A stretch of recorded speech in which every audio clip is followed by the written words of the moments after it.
All right, what's going on, ladies and gentlemen? Welcome back to the channel. Guys, we have a new shooter that just got announced via IGN, and I've had the opportunity to speak with the developers in private before this video was going out. They showed me some of the game as well as some of their concept art. They talked me through some of the features that this game is going to have, and I'm very excited to talk about Hunger. It's a PvPvE first-person horror extraction shooter and slasher with RPG elements. Survive in Napoleonic Europe in the aftermath of the bacterium. Choose a unique survivor to venture out, quest, scavenge, fight, and prevail. Now, the reason I'm so excited to talk about this game is because of the developers themselves, Good Fun Corporation. A lot of you guys probably don't know who this is. These are the guys behind Hell Let Loose. They are the original Black Matter team that I remember covering back during their Kickstarter and supporting them before Team 17 kind of came in and, you know, took that game to where it is now. This is the original team, all of the original members. They are no longer working on Hell Let Loose. They have money and they decided to make something that they really, really wanted to make, and that's where Hunger was born. Now, there isn't a ton of information, but there is a Steam page that I want to kind of go through, show off some screenshots, and show what I can from the press kit. But what we do know is the game is going to be going to early access sometime soon. We don't actually have a release date. My guess is sometime early next year. But if you're looking for a game to play within the next couple of days, maybe take a look at today's sponsor. Arena Breakout Infinite is dropping into early access on August 13th. If you're into extraction shooters, trust me, this is one you don't want to miss. Pre-register now at arenabreakoutinfinite.com and get ready to dive in. During the beta, this game brought in over 1 million players, and the feedback was overall very positive. I mean, people were really digging the extraction gameplay and overall performance. But what's got me even more excited are the new additions and tweaks coming with this early access release. The devs have listened to the community and added some killer quality of life features that just make everything smoother, including a kill cam, spectator cam, which just makes streaming the game so much better, as well as a new weather effect cycle for all of the raids. Arena Breakout Infinite is perfect for both the hardcore shooter fans and those of you just dipping your toes into the extraction genre. It's easy to pick up, but has that depth that we all crave. Plus, it's completely free to play. No excuses not to jump in and give it a go. During the beta, the game was all over Twitch, and it's no wonder why. It's got that Tarkov feel, but with a fresh spin. People are already throwing around terms like Tarkov Killer or Free Tarkov, and I don't want to compare the two in that way, but Arena Breakout Infinite is definitely bringing its A game. So gear up, head over to arenabreakoutinfinite.com and make sure you pre-register and are ready for the early access launch on August 13th. This summer just became even more insane. Let's get back to Hunger. But according to their Steam page, the game is a masterful blend of first-person shooter, slasher, RPG with horror gameplay set in the desolate ruins of the Napoleonic Europe era, otherwise known as the world after the end, where your survival and prosperity are intertwined with the denizens of the chateau, a broad array of quest givers, shopkeepers, stash keepers, bounty hunters, and other living. Completing quests and building your reputation broadens your access to new locations, abilities, characters, weapons, gear, and vital resources. The combat isn't just focused on FPS combat, which features a bunch of rifles and pistols, explosive glass grenades with experimental hand mortars, but when the ammunition runs dry or the gap is closing too fast to reload, pull out your axe or your mace or your sword to enter lethal hand-to-hand combat. It's built upon a mix of methodical and frenetic ranged and melee combat, so you have weapons, you have melee, and from what I'm told, the melee is supposed to feel a lot like Chivalry, which I am a major fan of. You can also find and equip armor, bags, trinkets, medicines, weapons, and shields to ready yourself for the different environments and battles ahead. And the one thing that I'm very excited about here is the fact that there is a huge progression system within this game. While much of your equipment and weaponry may be lost, all experience that you earn in these raids contribute to progressing your living and their level. Each of the living is basically what your characters are called. You are the living. You're fighting the dead, which are basically zombies, called the Hunger, hence the name. They have a set of unlockable, unique, passive, tactical, and ultimate abilities alongside deep and extremely customizable mastery trees with more than 100 talents to choose from. And you guys can see the screenshot here of the talent trees. You can build your living if you want to play stealth and solo. You can quiet your footsteps or, figure out how to buff your character for lock-picking doors. You can specialize for things like ranged combat by quickening your reload speed and increasing your weapon control. Sacrifice your lethality and support your party by repairing your armor and healing them. So in the conversation with the developers, they were talking about some of the inspirations that they had for this game. And while we have this gruesome kind of horrific FPS and melee combat gameplay, they're also taking inspiration from, and get this, World of Warcraft Classic. They told me that they're all huge fans. They were playing the game since vanilla, and they believe in the idea of talent trees and customizing your character to kind of appease that holy trinity where you have damage, where you have guys that can tank for like buffed armor, you have healers that allow you to repair armor and can heal other players. They are taking a very RPG-like approach to the extraction genre, and as someone who is a huge fan of MMOs, World of Warcraft specifically, that makes me super fucking excited. Their Steam page does have a little snippet about the environments, the plague-torn landscapes of forests, villages, monasteries, citadels, mines, and more as you and other living attempt to explore and plunder the remains of the world after the end. And in the short little snippet of gameplay we got in the trailer, you can see the Hell Let Loose DNA up front with their environments. If you guys don't know, I've always raved about it. Hell Let Loose has some of the most gorgeous environment art that I have seen in an FPS, in gaming, let alone just FPS.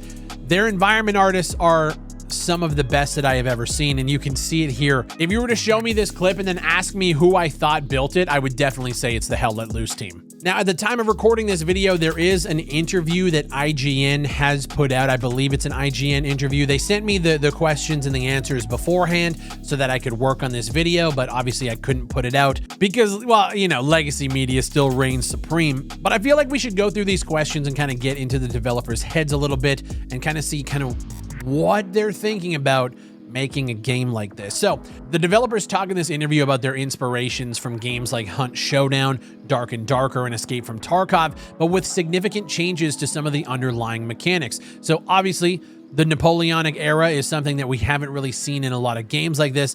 They say that they've taken the approach that the clock stopped and the end occurred sometime in the late 18th century. So the world you're playing in is several years past that point.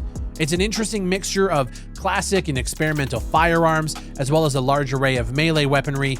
The art direction of the world itself draws heavily from films and television like The Witch, Taboo, The Duelist, as well as the Sharp series. And again, this is what excites me the most. They think players will probably feel the most unique aspect of Hunger is their replacement of the usual gear progression gameplay loop with something more akin to an RPG like Skyrim or Cyberpunk, where you always build your character over time and specialize them towards a certain playstyle. They say that most extraction shooters always put, the importance for progress and victory only on combat, but in Hunger, they wanted to work towards allowing the players to choose how they want to progress. Some will use range weapons in PvP, but many will opt for melee, stealth, or other tactics.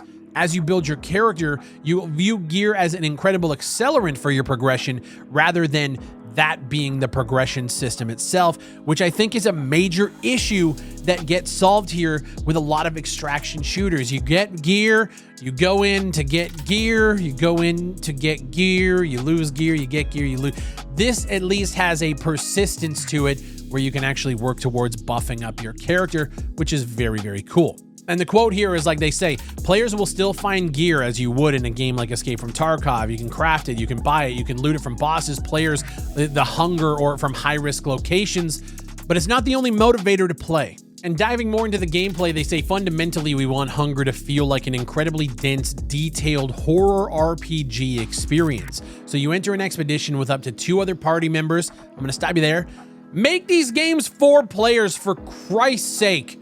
3-player parties, I don't know why that's becoming the norm, but Jesus fucking Christ. Some of us actually have friends that we want to play games with. And what they say is each person might be doing different quests. You'll negotiate amongst yourselves to choose which order that you do them. Once that's sorted, you'll seek out a landmark with a specific quest to complete. The landmark may be an old bridge high in the mountains, and it'll be overrun with different types of hunger for you to deal with. Getting there in one piece is going to be a challenge given the locations you need to traverse to get there and the potential for hunger or other players to interrupt that.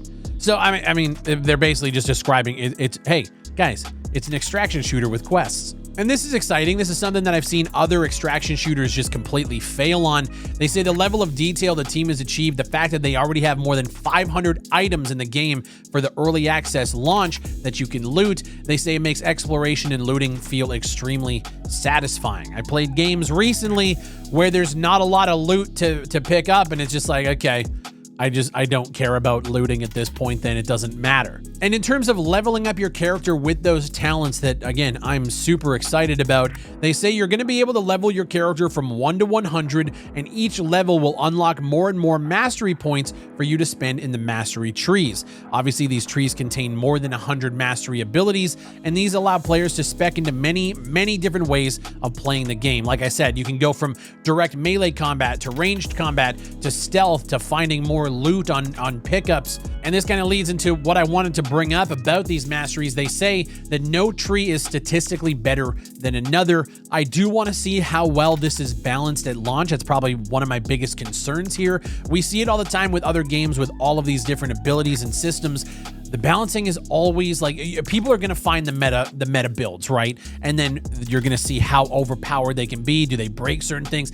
All of that is obviously going to come with testing, which is why I think they're going to early access first. But realistically, I think the closest game that you can compare this kind of system to would be a Hunt Showdown. Hunt Showdown has that persistence where you hire these like mercenary operators and then you can level them up, and basically the longer you stay alive, the more you can upgrade your character. While in Hunger, I think if you die, you still keep the same like stats and talents and stuff like that. So it's more along the lines of like a persistent Hunt Showdown where even if you die, it's like an RPG essentially. And then in terms of like the central hub that players are going to be playing in, the Chateau is one of the few safe havens in France. In-game, it serves as the multiplayer hub that functions like a capital city in a role-playing game. And I know in the conversations that we had, they talked about being heavily inspired by Darktide and how they handled like their central hub and lobby system for when you get together with your groups. They looked at how it was built out. It's kind of a circular place with a bunch of different market stalls for armor, weapons, other gear.